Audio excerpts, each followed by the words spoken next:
Adolf Hitler एक मुमताज शख्सियत थे।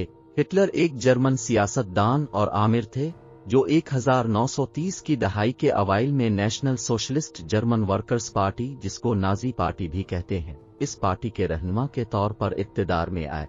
वो 1933 में जर्मनी के चांसलर बने और बाद में कायद की हैसियत से अपनी ताकत को मुस्तहकम करते हुए उन्हें मुल्क पर तकरीबन मुकम्मल कंट्रोल हासिल हो गया था। हिटलर 1889 में ऑस्ट्रिया में पैदा हुआ था। वो एक नौजवान के तौर पर वियना चला गया और एक फनकार के तौर पर अपना करियर बनाया, लेकिन इसे मुस्तरद कर दिया गया। उसने पहली जंग अजीम में बतौर सिपाही खिदमात अंजाम दी, जहां वो जख्मी भी हो गए थे। हिटलर ने 1920 की दहाई के अवाइल में नाजी पार्टी में शमूलियत इख्तियार की। वो 1920 में पार्टी का रहनुमा बना।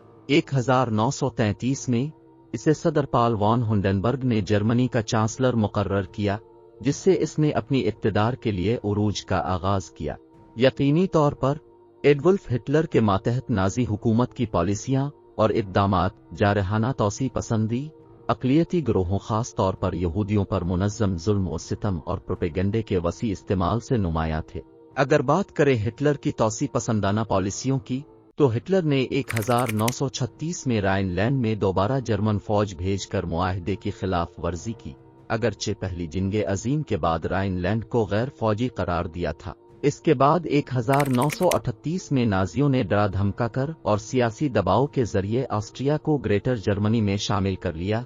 हिटलर की इस इक़दाम से उन्हें मुज़ाहमत का सामना करना पड़ा। 1938 में हिटलर ने चेकोस्लोवाकिया के जर्मन बोलने वाले इलाके सुडेटनलैंड का मुतालबा किया। इसके नतीजे में म्यूनिख मुआहिदा हुआ, जिसने नाजी जर्मनी को बगैर किसी लड़ाई के सुडेटनलैंड पर कब्जा करने की इजाजत दी। जब हिटलर का इससे भी काम न बना तो 1939 में पोलैंड पर हिटलर के हमले ने दूसरी जंग अजीम का आगाज किया। नाजी जर्मनी ने तेजी से पोलैंड को फतह कर लिया, जिससे यूरोप में फौजी मुहिम्मात की एक सीरीज का आगाज हुआ। ये तो थी हिटलर की तौसी पसंदाना पॉलिसियां।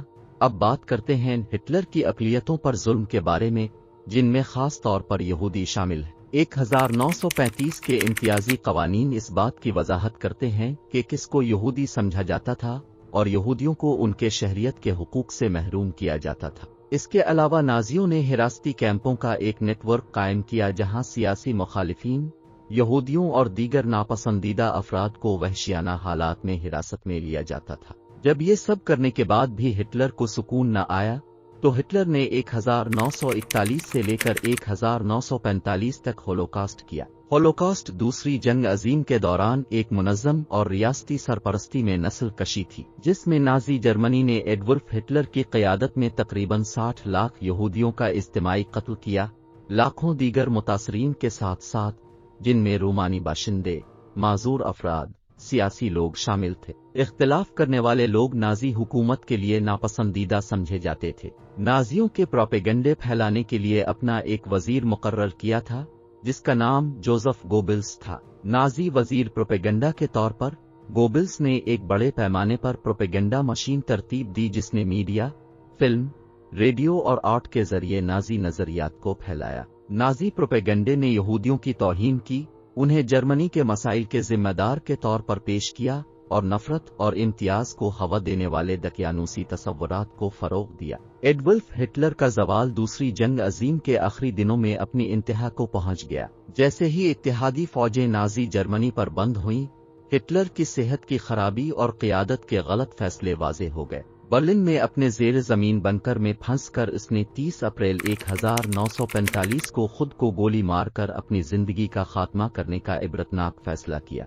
इस अमल ने नाजी हुकूमत के अलामती खात्मे की निशानदेही की। कुछ ही दिनों में बर्लिन में जर्मन अफवाज ने आगे बढ़ने वाली सोवियत फौज के सामने हथियार डाल दिए, जो यूरोप में जंग के खात्मे का इशारा दे रहे थे। हिटलर की खुदकुशी और उसके नतीजे में बर्लिन के ज़वाल ने इसकी दहशतगर्दी और नाजी हुकूमत की हौलनाकियों का खात्मा कर दिया। जंग के बाद की तामीर नो और नाजी रहनुमाओं के खिलाफ जंगी जराइम के लिए कानूनी चाराजोई की मंजिलें तय की। तो ये थी हिटलर की जुल्म व सितम की कहानी, कि कैसे इसने लोगों के साथ जुल्म किए और लाखों लोगों का कत्ले आम किया। अगर आपको ये वीडियो अच्छी लगी हो तो वीडियो को लाइक करें और ज्यादा से ज्यादा शेयर करें, ताकि सबको हिटलर का मकरू चेहरा याद हो।